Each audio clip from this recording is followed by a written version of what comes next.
bonjour à tous. Merci d'être présents à cette présentation des résultats annuels 2022 du groupe Roche-Beaubois.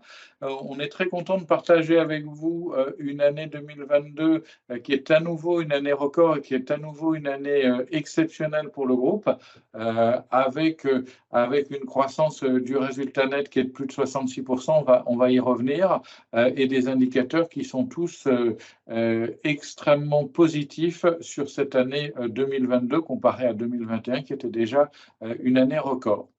Donc quelques rappels sur le groupe. Le groupe Roche-Beaubois, c'est deux marques. La marque Roche-Beaubois, qui est notre marque principale, qui représente 89% des volumes aujourd'hui, un positionnement haut de gamme en France, luxe à l'international, une grande dimension internationale. On est présent dans 54 pays, des lignes et des produits très variés, puisqu'on a à la fois une gamme contemporaine très large, on a des gammes design, on a des gammes inspirées des grands classiques du XXe siècle. Donc la marque Roche-Beaubois, c'est 89% de nos 408,6 millions d'euros de chiffre d'affaires.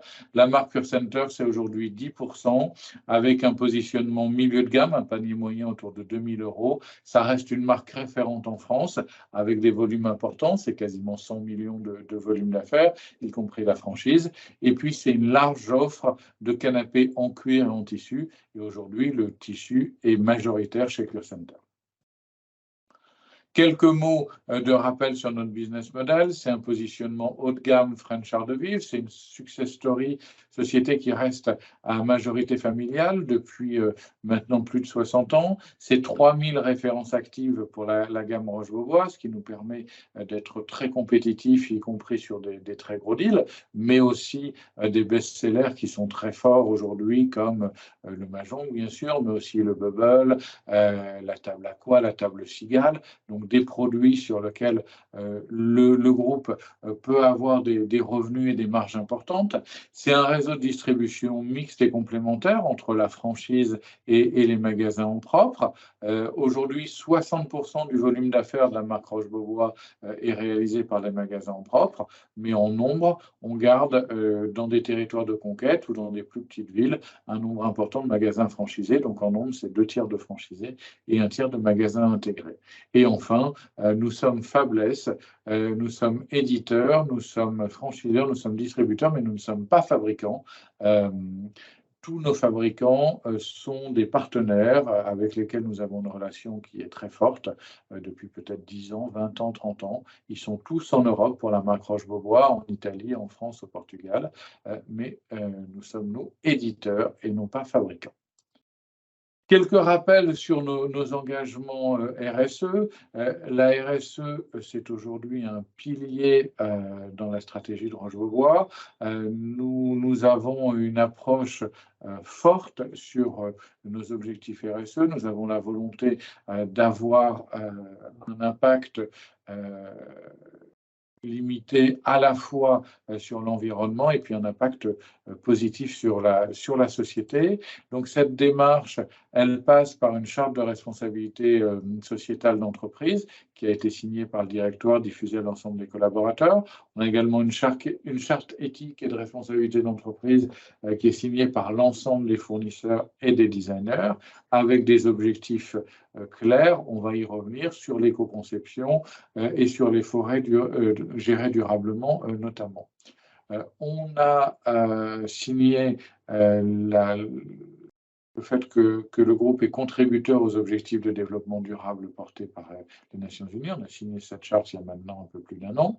Et puis, une action très forte, c'est la généralisation d'Eco8, une démarche volontaire qui nous permet d'évaluer l'ensemble de nos produits et qui nous permet, le cas échéant, d'y apposer un label éco-conçu reposant sur 8 critères. Et notre objectif, sur lequel on a une feuille de route que l'on tient parfaitement, c'est d'avoir 100% des nouveaux produits éco-conçus d'ici à 2025. Plus largement, notre stratégie, elle repose sur 3 piliers, sur les relations avec nos partenaires, sur nos relations avec nos collaborateurs et sur l'impact environnemental de nos produits. Nous sommes une société avec des valeurs fortes d'engagement avec nos partenaires. Nous avons, on le disait à l'instant, une relation proche avec nos fournisseurs qui sont des partenaires importants. On a 83% des produits au global qui sont made in Europe, 100% pour Roche-Beaubois. Le partie de la production de Cure Center étant, elle, asiatique. On a 20% des fournisseurs qui sont conformes à la norme ISO 14100. On a également une relation forte avec nos franchisés, plus de 80 ou près de 90%, pardon, de nos franchisés pour Roche-Beaubois ont une ancienneté supérieure à 10 ans, pareillement en France, pardon. À l'international, on a des développements qui sont plus récents, mais on a aussi une grande stabilité dans nos franchisés. L'éco-conception, on le disait, c'est un tournant très important pour Roche-Beaubois. On pense très fortement que ce point sera déterminant dans l'acte d'achat dans les années qui viennent, si ça ne l'est pas déjà aujourd'hui. Et donc, notre feuille de route, c'est d'augmenter de 20% la proportion des produits éco-conçus. Donc, on le rappelle, on s'appuie sur 8 critères basés sur le cycle de vie et la fabrication d'un produit. Donc, ça concerne les matériaux utilisés. Est-ce qu'ils sont durables? Est-ce qu'ils sont recyclables? Est-ce qu'ils sont eux-mêmes recyclés? Les techniques de fabrication, diminuer les cols, diminuer les produits, voire supprimer les produits polluants. La capacité à faire durer les produits avec une facilité de remplacer des pièces détachées, avec une facilité de réparer, de détacher, par exemple, pour que l'usage de nos produits soit le plus long possible. Et puis, la gestion de la fin de vie avec la capacité de séparer les matériaux, de les recycler au mieux et donc de gérer également cette fin de vie. À fin 2021, on est en train de finaliser les chiffres 2022. On a plus de 420 produits en collection qui sont labellisés éco-conçus. Donc, on a une part très importante de nos ventes d'ores et déjà qui sont faites avec ces produits éco-conçus. Et encore une fois, notre objectif, c'est de généraliser d'ici 2025 pour l'ensemble des nouveaux produits. On a également des relations durables avec nos collaborateurs. Il y a un attachement très fort à nos marques, que ce soit la marque Roche-Beaubois ou la marque Cure Center. On a une rémunération qui est largement indexée sur la performance à tous les niveaux, sur les niveaux de vente, sur des objectifs de rentabilité et avec des rémunérations qui sont très attractives pour nos salariés. On a une promotion interne qui est très efficace. Là aussi, plus de la moitié de nos directeurs de magasins sont issus de la promotion interne. Donc, on crée des perspectives pour nos salariés.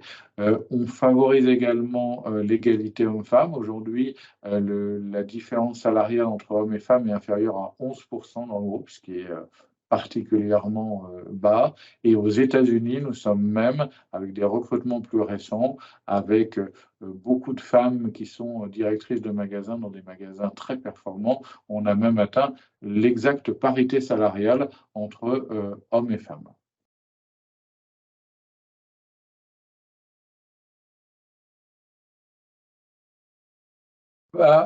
Nous sommes notés par Etifinance, par Gaïa 59 sur 100, ce qui correspond à un niveau bronze, avec une croissance de 9 points versus 2021, particulièrement bien noté sur la partie prenante externe et la partie gouvernance.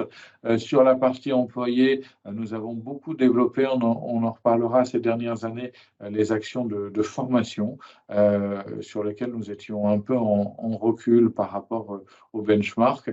Et donc, on va significativement augmenter notre niveau, alors qui est déjà très correct, hein, on est légèrement au-dessus du benchmark sur la partie employée, mais on va continuer, grâce à nos actions de formation, à croître sur cette partie de notation extra-financière et notamment sur la partie employée.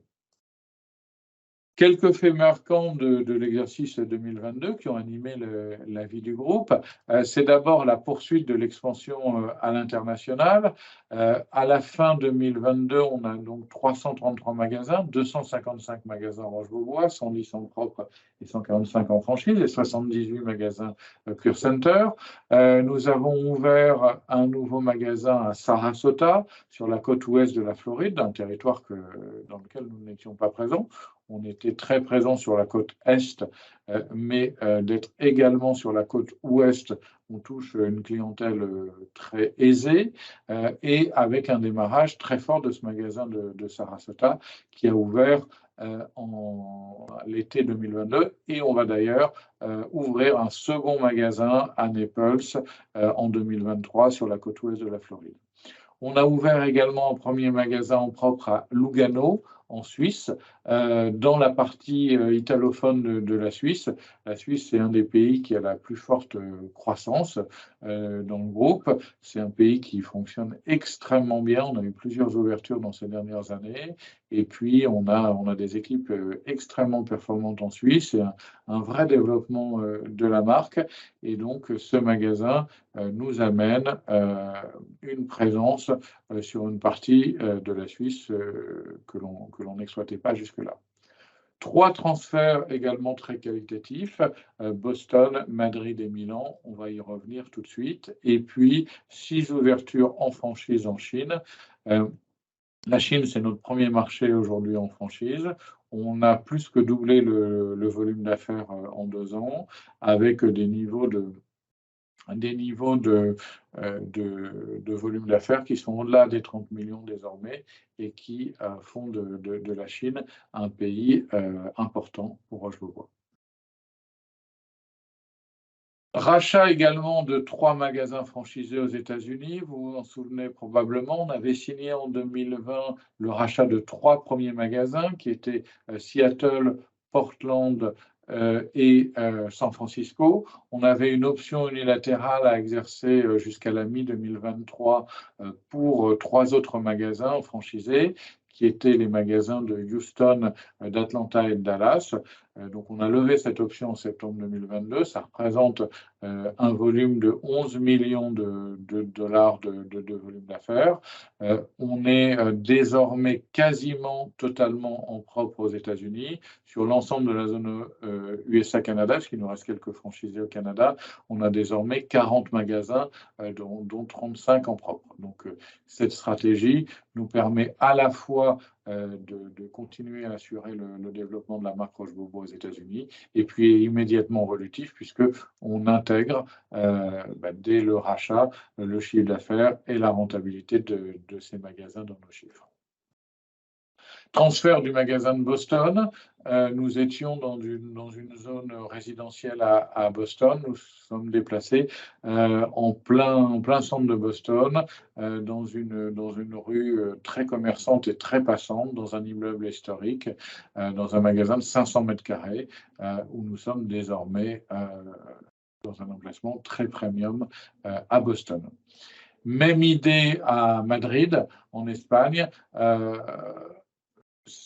On avait accompagné également la marque avec une relocalisation très qualitative à Barcelone en 2021.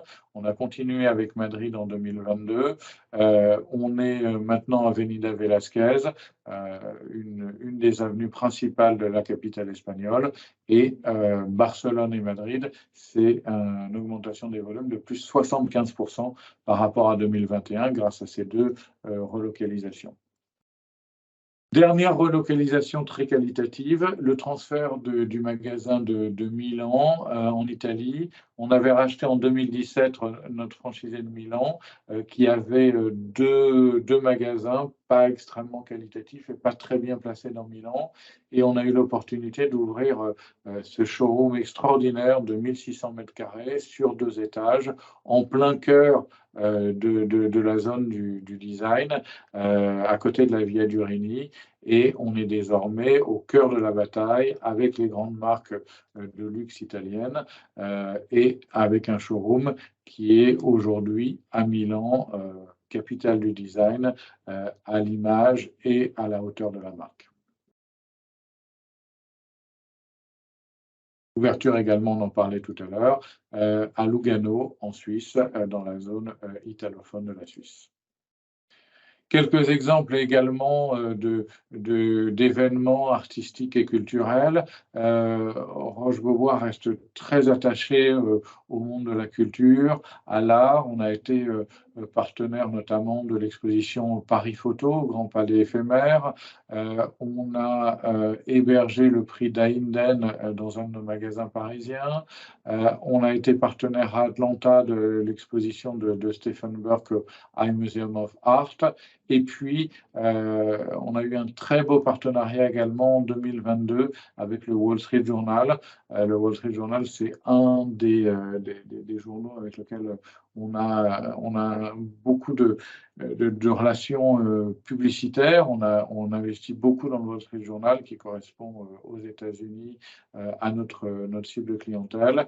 Et on a également travaillé sur une soirée, l'Innovator Awards, qui s'est passée au MoMA au mois de novembre à New York, avec des retombées très positives pour la marque. Voilà pour ces quelques éléments et ces quelques événements qui ont fait la vie du groupe en 2022. Passons maintenant aux éléments financiers. Très belle année 2022, on le disait en introduction, avec une croissance du chiffre d'affaires consolidé de 22,3% à change courant. Nous avons dépassé les 408 millions. Nous sommes très au-dessus également grâce à finalement de très bonnes livraisons, une capacité de nos fournisseurs à fabriquer malgré les difficultés liées aux matières premières ou à l'énergie. On a pu être bien au-delà de notre guidance de 385 millions avec un chiffre d'affaires donc de 408,6 millions. Pour mémoire, nous étions à 334 millions en 2021 et nous étions autour de 250 millions de chiffre d'affaires consolidé au moment de notre introduction en bourse en 2018. Donc c'est un vrai changement de dimension du groupe.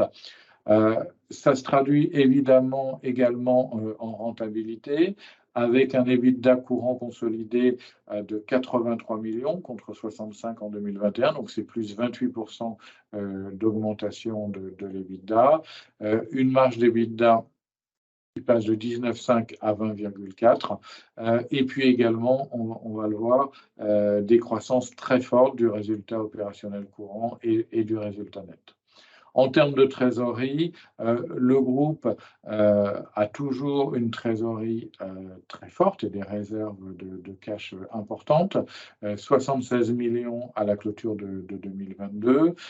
On a distribué 20 millions de dividendes aux actionnaires sur l'exercice, contre 5 en 2021, et on a également doublé notre niveau d'investissement, ce qui explique cette utilisation du cash. On a une excellente génération de cash, mais on a significativement rétribué les actionnaires et significativement investi également dans l'exercice 2022. On a également un peu désendetté, c'est-à-dire qu'on n'a pas ressouscrit de nouvelles dettes, on a autofinancé l'ensemble de nos investissements. Donc, on a amorti une partie de la dette à hauteur de 5,6 millions sans ressouscrire de dette. Et donc, en trésorerie nette positive, en cash net, nous sommes à 65 millions contre 67 un an avant, encore une fois, en ayant distribué 20 millions de dividendes et doublé les CAPEX. Voilà en substance sur ce nouveau record de l'activité. Si on parle maintenant du volume d'affaires, on atteint 652 millions de volume d'affaires. C'est une croissance de 4,2% à change courant, tout enseignes confondues sur nos magasins en propre. C'est 6,5% sur le seul périmètre Roche-Beaubois et c'est un 6,5% qui suit une année de croissance 2021 au-delà des 30% sur nos magasins en propre. Donc, non seulement on a confirmé cette augmentation de nos volumes post-Covid, mais on a continué sur ces chiffres extraordinaires de croissance de 2021 à générer également de la croissance sur nos magasins en propre en 2022. Donc, volume d'affaires global, on passe de 640 millions à 652 millions, avec un effet périmètre de 3 millions et un effet change de 22 millions. Ça, c'est sur l'ensemble du périmètre, y compris franchisé. Sur les magasins en propre, on disait c'est plus 4,2% et plus 6,5% sur le périmètre Roche-Beaubois. Donc, c'est un passage de 350 millions en 2021 à 364 millions de prise de commande. Alors, avec certes un effet change positif, mais il faut noter qu'on a répercuté des augmentations de prix en Europe, alors qu'aux États-Unis, le change nous a permis de supporter les augmentations de prix fournisseurs, mais on n'a quasiment pas augmenté les prix. Donc, si on n'avait pas eu cet effet de change, on aurait augmenté les prix et donc on aurait eu davantage d'effets de prix aux États-Unis. En termes de volume d'affaires par zone, donc on voit que la zone États-Unis-Canada a une croissance de 4%.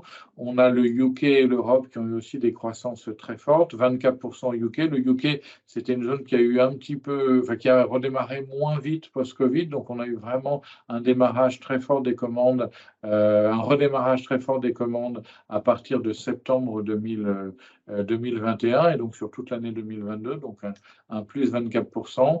En Europe, on a les très belles croissances, on en parlait tout à l'heure, de la Suisse, de l'Espagne et de l'Italie, grâce aux relocalisations et grâce aux nouveaux magasins.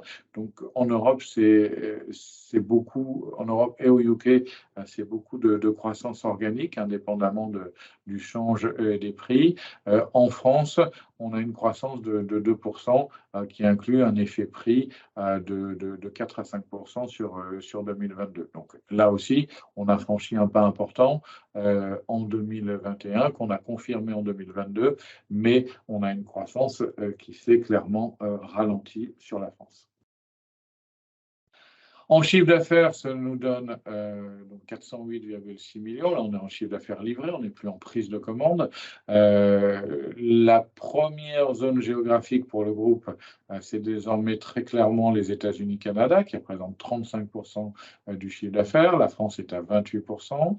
L'Europe, hors France, y compris UK, représente 24%.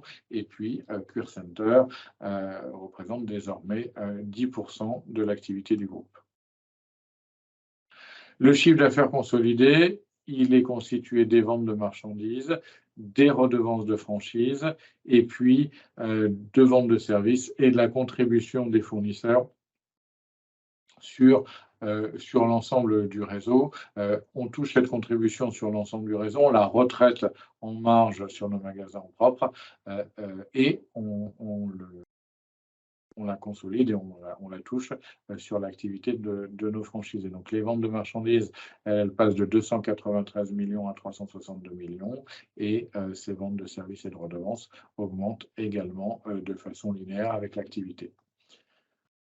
Toutes nos zones sont donc en augmentation de chiffre d'affaires en 2022, à l'exception de Cure Center qui a un très léger repli. Les commandes ont été clairement plus compliqué sur une activité moyenne gamme, mais on est quasiment étal sur Cure Center. On est en croissance sur les autres zones de façon très significative, puisque c'est plus 48% aux États-Unis, c'est plus 60% au UK et c'est plus 10% quasiment en France, plus 20% en Europe.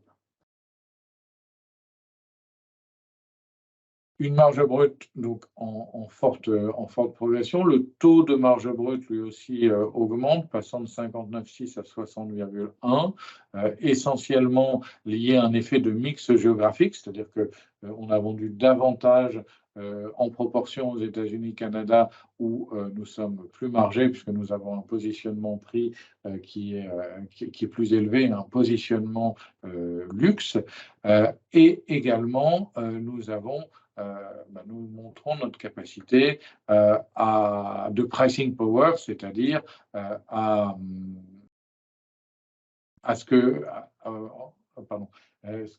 notre élasticité prix en fait est bonne et nous avons pu, sans impact négatif sur la marge, répercuter les augmentations que nous avons pu négocier avec nos fournisseurs liés à la hausse des matières premières et à la hausse de l'énergie. Donc, à la fois, on conserve nos niveaux de marge brute en 2022, mais on les améliore également grâce au mix géographique. En termes de charges, les charges augmentent en lien avec l'activité, comme évidemment les transports de biens, donc les livraisons clients, mais aussi pour certains postes avec une politique volontariste, notamment la publicité qui augmente de 10 millions sur l'exercice. Alors, il y a une partie qui est calculée proportionnellement à nos ventes, à nos prises de commandes, mais il y a aussi une vraie volonté de continuer à investir en publicité. On a augmenté nos budgets de publicité centrale de presque 50% en 3 ans, avec une volonté d'être extrêmement présent et de continuer à accompagner la croissance du groupe par la publicité.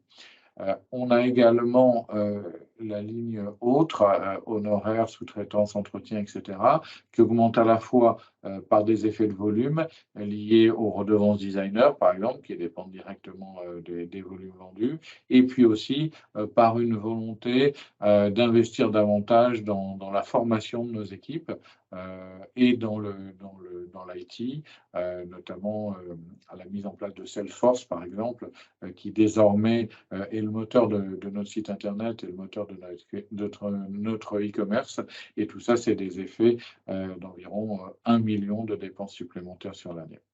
Les charges de personnel, enfin, elles augmentent de 6,5%, ce qui est proche de l'augmentation de l'activité. Clairement, nos vendeurs sont essentiellement rémunérés à la commission, donc il y a un effet proportionnel, augmentation des volumes entraîne augmentation des commissions.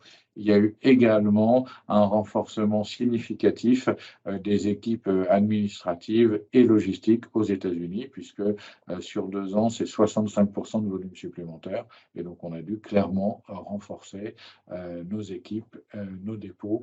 Et ça a été évidemment une charge supplémentaire, mais qui reste très maîtrisée, puisque c'est une augmentation globale des charges de personnel de 6,5% sur l'exercice, qui est significativement inférieure à l'augmentation du chiffre d'affaires. Donc, assez logiquement, par ces effets volume, par ces charges maîtrisées, l'EBITDA augmente dans toutes les zones, avec un plus 12% en France, un plus 43% aux États-Unis, plus 60% au UK. Au global, une augmentation de l'EBITDA de 27,7%. À noter un effet technique sur la ligne corporate. Les dépenses centrales restent stables, mais on a eu une reprise de provisions pour dépréciation d'un fonds de commerce qui profite exceptionnellement sur l'année 2022 pour 700 000 €. En termes de taux, là aussi, passage de 19,5 à 20,4% de taux d'EBITDA, grâce essentiellement aux effets de volume. Lorsque l'on passe de l'EBITDA au résultat opérationnel courant, on y ajoute les dotations aux amortissements, la contribution aux dotations d'actions gratuites et les frais spécifiques d'ouverture des magasins. Et on passe à une croissance de 27,7 à 55,7% du résultat opérationnel courant, qui passe donc de 28,2 à quasiment 44 millions. En termes de résultat net, le résultat financier, là aussi, est très maîtrisé. L'impôt est également un sujet qui reste maîtrisé dans le groupe, grâce notamment à quelques déficits reportables qu'on continue à utiliser, notamment en France. Et donc, on a un résultat net en très forte progression de 66,6%, passant de 18,8 à 31 millions. Voilà l'ensemble du compte de résultat. En termes de bilan, peu de mouvements très significatifs. On a une hausse des stocks qui passe de 67,3 à 91,5 millions. Alors, pour mémoire, nous n'avons que des stocks d'exposition et des stocks en cours de livraison. Donc, il y a un effet de volume aux États-Unis avec des stocks en transit et en cours de livraison aux clients. On attend d'avoir l'ensemble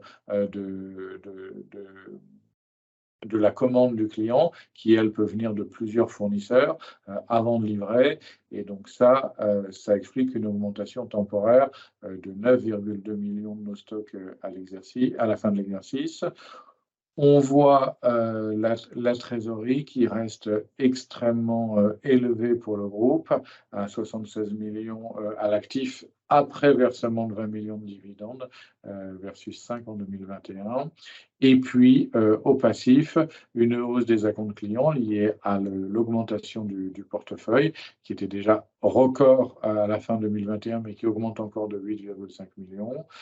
Et puis, une baisse de 5,6 millions des dettes financières brutes. On a aussi, comme on le disait tout à l'heure, des endettés. Et donc, malgré les investissements et malgré les dividendes, on reste avec une trésorerie nette positive extrêmement confortable à la fin de l'exercice. En termes de génération de cash, en un mot, donc on passe de 84 millions à l'ouverture à 76 à la clôture, avec une génération de cash liée à l'activité avant IFRS 16 de 84,4 millions, 42,9 une fois que l'on prend en compte l'impôt et nos loyers, c'est-à-dire l'amortissement des droits d'utilisation IFRS 16. On arrive à une génération de cash liée à l'activité de 42,9 millions. Une variation de BFR essentiellement liée à ces stocks en cours de livraison qui pèsent pour 5,8 millions, 18 millions d'investissements, quasiment doublé par rapport à l'année précédente, dont 8 millions d'acquisitions, 5,5 millions de désendettement et puis quasiment 20 millions de dividendes. Donc voilà, en conclusion sur ces chiffres 2022, une très forte progression du chiffre d'affaires de 22,3%, un EBITDA à plus 27, quasiment plus 28, résultat opérationnel plus 56, résultat net plus 67%, une génération de cash liée à l'activité très forte, ce qui nous a permis d'être particulièrement généreux en dividendes et particulièrement fort en investissement. Et à nouveau, une proposition de versement de dividendes total au titre de l'exercice 2022 de 2,25 € par action pour un résultat net de 3,10 €. Donc, c'est quasiment 80% du résultat net qui va être distribué. Donc 2,25 sous forme de 1,25 à payer d'ici... juste après l'Assemblée générale de juin, et 1 € d'acompte d'ores et déjà versé le 6 décembre. Quelques mots sur 2023. Donc, on démarre en 2023 avec un portefeuille de commandes record, 170 millions. On était 11 millions au-dessus encore du record de 2021. Donc, voilà, on a 170 millions de chiffres assurés. D'ailleurs, le rythme des livraisons a été soutenu depuis le début de l'année. On annoncera dans quelques semaines nos livraisons à fin mars, mais le rythme des livraisons a été particulièrement élevé. Et donc, on est sûr, déjà à fin février, de générer une hausse du chiffre d'affaires d'au moins 10%. Et on va voir sur mars. Et puis, en termes de prise de commande, un mois de mars qui a démarré dans de bonnes conditions en France. Le mois de mars, c'est un gros mois pour nous, avec une opération Les Tentations en France, et sur laquelle nous sommes à nouveau en hausse par rapport à l'année dernière. Donc, ces éléments-là, le portefeuille, les livraisons à fin février, et puis le démarrage de l'année, ça nous permet d'être optimiste et d'être assuré d'une croissance de notre chiffre d'affaires au premier semestre 2023. En termes de volume d'affaires, si on regarde fin février, on est sur des comparables qui sont très élevés. Janvier était à plus 42, janvier l'année dernière qui était à plus 42% par rapport à janvier 2021, février à plus 29%, donc on aborde des comparables qui sont difficiles. Sur nos magasins en propre, on était à fin février à 63,3 millions, donc avec un recul de moins 6% par rapport à ces comparables très élevés de 2022, moins 5,4% sur le périmètre Roche-Beaubois. Alors, la bonne nouvelle tout de même, il y a évidemment l'effet du portefeuille, mais il y a aussi l'acquisition des magasins franchisés dans le nord de la France et en Bretagne. On acquiert, on l'a annoncé en janvier, 13 magasins franchisés qui ont représenté un volume d'affaires de 4,4 millions à fin février 2023. Et donc, on va livrer l'essentiel de ces prises de commande. Donc, on peut d'ores et déjà intégrer, afin d'avoir un trend annuel à nos magasins en propre. Et donc, en intégrant cet effet, nous sommes égal au niveau de fin février 2023 en termes de prise de commande sur nos magasins en propre à 71,7 millions. Donc, ces magasins rachetés, c'est l'ensemble des magasins franchisés du nord de la France. C'est un franchisé historique qui est présent en Roche-Beaubois, à Seclin, à Lille, au Touquet, à Amiens et Reims, qui est également présent dans 7 villes en Cure Center. Il a représenté au total de l'année 2022 18 millions d'euros de volume d'affaires, donc c'est un vrai relais de croissance. Et puis on a également le magasin de Rennes qui est un magasin important avec quasiment 3 millions à lui tout seul de volume d'affaires, avec un très bon démarrage de cette année. Et ces deux opérations de rachat qui, a priori, vont très vite, on devrait être propriétaire de ces magasins et donc générer du chiffre d'affaires livré à partir de la fin avril, début mai. Un mot sur les États-Unis, on en a parlé tout à l'heure. On a désormais 40 magasins, 35 en propre. On a terminé sur la partie américaine le rachat des franchisés. Il y a aujourd'hui des opportunités qui restent et qu'on commence à regarder très sérieusement qui sont au Canada. Mais ça va probablement mettre un petit peu de temps dans un objectif d'être potentiellement totalement propre sur la zone États-Unis-Canada. On a aussi beaucoup d'ouvertures prévues aux États-Unis en propre en 2023. C'est des projets qui, pour la plupart, ont commencé en 2022, mais qui sont des projets ambitieux, qui sont des projets de longue haleine. Et donc, on va ouvrir en Californie, à Palm Desert, au nord de Los Angeles, également à Westlake, Thousand Oaks, également dans Los Angeles, entre Los Angeles et San Francisco.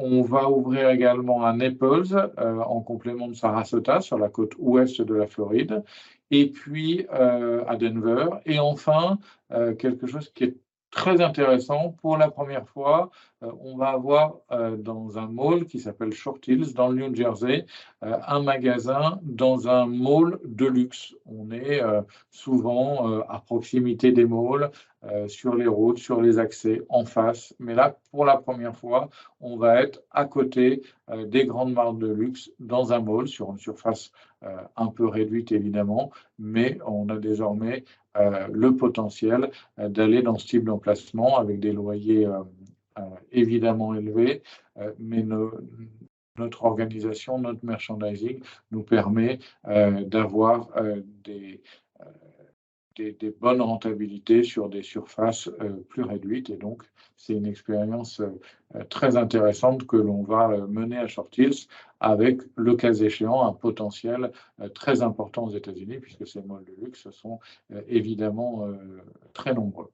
On ouvre également à Nice, place Masséna, là aussi, un magasin dans un emplacement extrêmement premium. Nice, c'est la 5e ville de France. On est déjà présent à côté de Nice, on est présent aussi à Antibes, mais nous n'étions pas dans le centre de Nice. Nice. Et là, on va être dans un emplacement absolument extraordinaire pour la marque. Également, une ouverture prévue en Suisse à Bâle, plus 5 à 10 ouvertures de franchisés dans l'année, notamment en Asie, où le franchisé poursuit son développement, mais également des projets possibles en Turquie, et puis une ouverture qui est prévue en franchise à Sydney. Voilà pour cette présentation. Merci pour toutes vos questions. Mesdames et messieurs, si vous souhaitez poser une question, veuillez cliquer sur le bouton lever la main de votre ordinateur ou faire étoile 6 sur votre clavier de téléphone.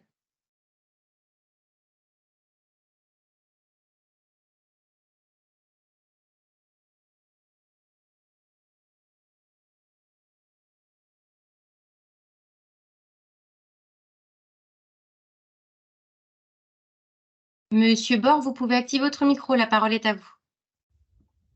Oui, bonjour, merci de prendre ma question. Vous m'entendez bien? Oui, très bien, merci. Et merci pour cette présentation. Je m'intéresse à Short Hills, donc c'est une première pour vous, je crois, d'ouvrir dans un mall de luxe. C'est Est-ce ça. que vous pouvez nous en dire plus à la fois sur les conditions d'exploitation et puis sur les extensions, enfin les idées que ça pourrait vous donner? Vous avez dit qu'il y avait de nombreux malls de luxe aux États-Unis. Et donc vous viseriez quel type d'implantation dans l'avenir si celui-là était un résultat? Et ce résultat, vous le voyez aussi à quelle échéance à Short Hills? C'est donc destiné à être multiplié dans d'autres malls de luxe? Alors, un point très important, on a eu une évolution importante dans notre gamme, et aujourd'hui, on a des best-sellers qui sont des produits très forts, et donc nous sommes capables d'exprimer de façon efficace la marque Roche-Beaubois sur des surfaces plus petites. Peut-être 300, 400 mètres carrés, c'est aujourd'hui une surface qui convient pour des magasins dans des emplacements très premium.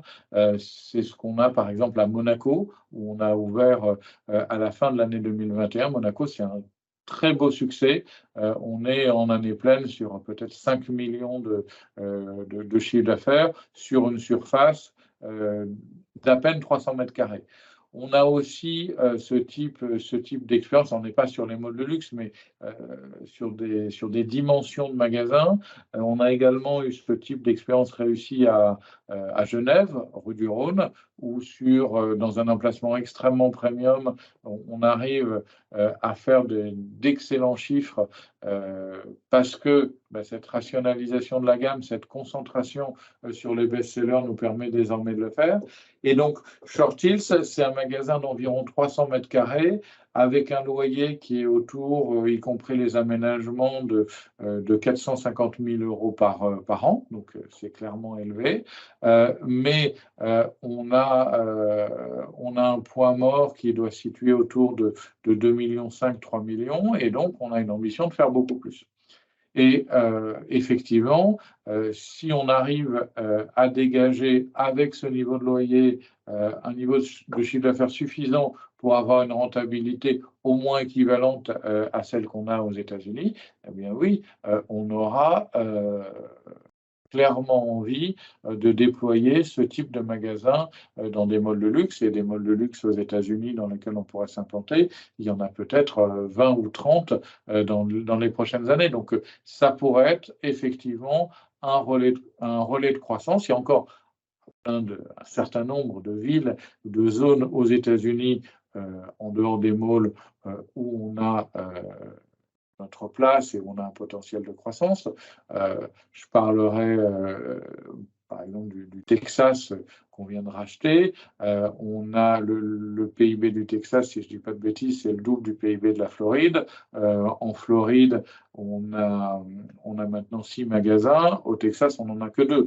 Donc, il y a vraisemblablement là aussi des potentiels de développement importants. Mais effectivement, les malls américains, c'est une spécificité. C'est des choses qui sont très haut de gamme, qui existent. L'équivalent n'existe pas en France. Et si on est capable de dégager avec ces niveaux de loyer sur des petites surfaces une rentabilité satisfaisante, oui, on ira au-delà. Et donc, oui, c'est un relais de croissance qui peut être très significatif. Alors, j'ai une deuxième question, ça concerne l'évolution de votre actionnariat. Il n'y a que 10% de flottants, et donc est-ce que vous pouvez nous rappeler les raisons pour lesquelles vous êtes entré en bourse? Et est-ce que vous voyez une évolution de ce flottant dans les années à venir, si par exemple certains de vos actionnaires historiques décidaient de vendre? Enfin, vous pouvez nous expliquer un petit peu comment ça pourrait évoluer? Bien sûr. Alors, nous sommes entrés en bourse en 2018 pour donner de la liquidité à l'une des familles fondatrices, la famille Chouchan, et également au fonds d'investissement Tambour Investment Partners, qui est entré au capital du groupe en 2013. Simplement, le fonds Tambouri a vendu très peu, la famille Chouchan a vendu quelques points, et donc ça a constitué ces 10% d'entrée. Aujourd'hui, nous avons les familles Roche et Chouchan qui sont tenues par un pacte de concert jusqu'en 2024. Donc, tant qu'ils sont dans ce pacte de concert, il ne peut pas y avoir de cession des familles. Donc, voilà, c'est pour ça que le flottant n'a pas évolué côté famille. Et côté Tambouri, c'est difficile d'anticiper sur ses intentions, mais c'est vrai qu'on l'a habitué depuis 10 ans à des croissances très fortes, à une augmentation de la rentabilité très forte, et donc il est probablement assez bien là. Donc, clairement, il pourra y avoir des évolutions liées aux familles à la fin du pacte de l'année prochaine, et il pourrait y avoir aussi un jour des mouvements de Tambouri. Mais aujourd'hui, effectivement, le flottant est resté à 10%, et c'est difficile d'avoir un pronostic sur ces questions et sur l'évolution de l'actionnariat. Mais oui, le flottant est amené un jour à bouger. Alors, j'ai une dernière question. Vous êtes vraiment un exemple très centré sur le meuble. Est-ce que vous pensez que quand vous aurez construit un réseau de magasins qui soit absolument exemplaire dans le monde, que ce soit en propriété ou par franchise, vous allez étendre votre gamme de produits vendus à des produits qui pourraient être présentés comme les arts de la table et luminaires, ou d'autres produits qui soient dans le luxe, mais qui soient complémentaires, totalement complémentaires de ce que vous vendez déjà?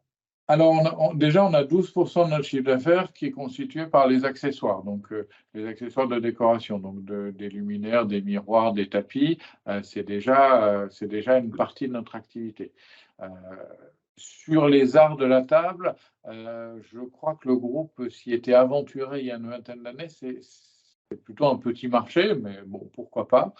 Par contre, on a d'autres idées, d'autres pistes de diversification sur lesquelles on travaille et sur lesquelles on a un peu communiqué, qui sont l'hôtellerie et qui sont la cuisine, qui peuvent être des relais de croissance. Et on communiquera probablement bientôt davantage sur ces sujets. Merci beaucoup pour vos réponses. Merci. Monsieur Mansour, vous pouvez activer votre micro, la parole est à vous.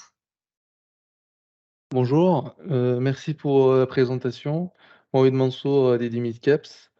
J'ai une question par rapport à l'inflation en Europe. Est-ce que vous pourriez nous donner une idée par rapport de combien c'était l'inflation et de combien vous avez augmenté vos prix?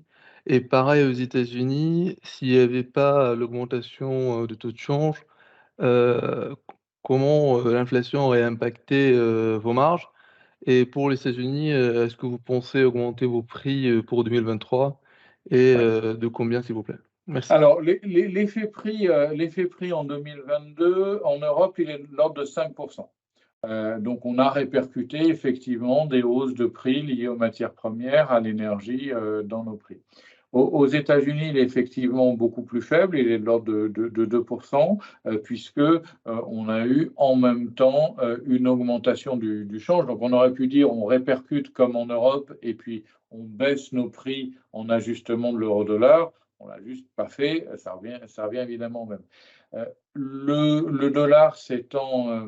alors, et un point peut-être important, c'est que tout l'ensemble du marché du meuble a subi ces augmentations et probablement tous ceux qui fabriquent en Asie, ce qui est quand même l'essentiel du marché, ont subi des augmentations encore plus fortes, liées là aussi à un effet euro-dollar, puisque nous, on fabrique tout en euros, donc on n'a pas d'effet lié au dollar sur la fabrication, on n'a qu'un effet positif qui est lié à nos ventes aux États-Unis. Plus le dollar s'apprécie, plus on en profite, mais on n'a pas d'effet lié à la fabrication, encore une fois. Et puis, on n'a pas non plus subi, à part chez Cure Center, mais c'est 4% des volumes, la moitié des volumes Cure Center en Asie, on n'a pas subi d'effet lié au transport maritime depuis l'Asie. Donc, par rapport au marché, que ce soit en Europe ou aux États-Unis, on est à des niveaux compétitifs. On a gagné en compétitivité par rapport à la concurrence. Aux États-Unis, il y a encore un effet plus marqué, c'est que Trump a imposé des droits de douane importants sur les produits fabriqués en Chine, ce qui est une bonne partie, même dans le haut de gamme, de notre concurrence aux États-Unis. Donc nous, encore une fois, 100% Europe, on n'a pas été impacté. Donc, on a gagné encore plus en compétitivité aux États-Unis qu'en Europe pendant l'année 2022. Donc, effectivement, comme la parité euro-dollar s'est un petit peu dégradée au début de l'année 2023, on a augmenté nos prix de 7% aux États-Unis pour ajuster la parité. Merci. Voilà, ça répond à votre question? Oui, parfaitement, merci. Merci. Monsieur Coville, vous pouvez activer votre micro, la parole est à vous. Oui, bonsoir, Armel Coville, Odo. Ah. Dans le prolongement un peu de la question précédente, quels sont les leviers en termes de rentabilité que vous pouvez activer en 2023 et éventuellement les années suivantes par rapport à ce que vous avez mentionné des dépenses de publicité, même le fret peut-être va vous être un peu plus favorable Oui. pour le transport vers les US cette année. Donc, Oui, à c'est quoi on vrai. peut s'attendre en termes de Alors, rentabilité en 23 et après? Alors, clairement, chez nous, il y a un lien fort entre la rentabilité et les volumes. Ça, c'est certain, puisque une fois qu'on a amorti les coûts fixes de nos magasins en propre, clairement, chaque euro supplémentaire va nous rapporter peut-être 30% 40% des EBITDA, puisque on n'a plus que les produits à payer, un peu de commission aux vendeurs, et puis la livraison aux clients, qui sont des données variabilisées. Donc, il y a un effet fort de lien entre volume et rentabilité. Après, oui, on pourrait diminuer la publicité, c'est vrai, ça a été notre politique de dire, contrairement à la concurrence qui a souffert pendant le Covid ou qui a eu peur d'investir en publicité pendant le Covid, nous, on a continué à le faire. Post-Covid, beaucoup de nos concurrents ont aussi réduit leur budget publicitaire. Nous, on a décidé de ne pas les réduire, au contraire, de continuer à les augmenter, ce qui nous apporte du volume et ce qui fait qu'on a jusque-là assez largement surperformé le marché. Donc, on pourrait effectivement réduire nos dépenses publicitaires. Il y aura peut-être un effet un peu mécanique. C'est le cas déjà chez Cure Center où les prises de commandes s'étant un peu réduites, comme une bonne partie de la publicité est financée là par les franchisés, il y a une réduction mécanique des dépenses publicitaires. Mais bon, voilà, c'est un levier qui peut être aussi dangereux sur les volumes et qu'on n'a pas envie d'activer.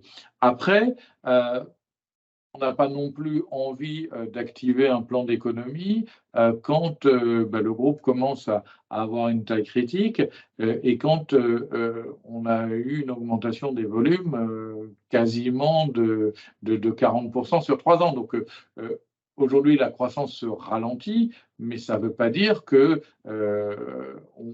va diminuer notre rentabilité, au contraire. Donc, Il y a des leviers clairement d'augmentation de la rentabilité sur les volumes, parce qu'on va continuer à avoir des magasins, sur les rachats de franchisés, parce que là aussi, ça permet d'avoir des synergies sur un certain nombre de points, ça permet d'amener du volume. Peut-être avec un ramp-up qui va être plus lent sur certaines diversifications dont on parlait tout à l'heure, qui peuvent nous apporter là aussi davantage de volume et davantage de rentabilité. Mais voilà, nous ne sommes pas dans l'idée de réduire drastiquement les coûts. Et puis, encore une fois, on a un modèle très variable. Donc, les coûts, ils s'ajustent, que ce soit les coûts de personnel, les coûts de designer, les coûts de livraison, ils s'ajustent là aussi assez mécaniquement en fonction des volumes.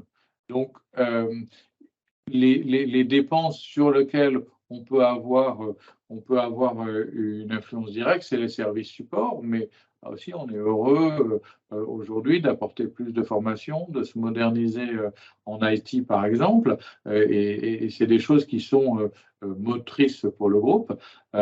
Et puis, la publicité, effectivement, mais comme on le disait, c'est un levier sur lequel on n'a pas envie de toucher. Voilà.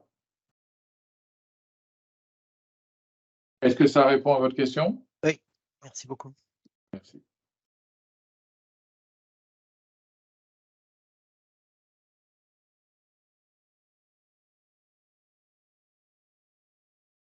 Monsieur Mansour, vous pouvez activer votre micro, la parole est à vous. Merci. Une deuxième question.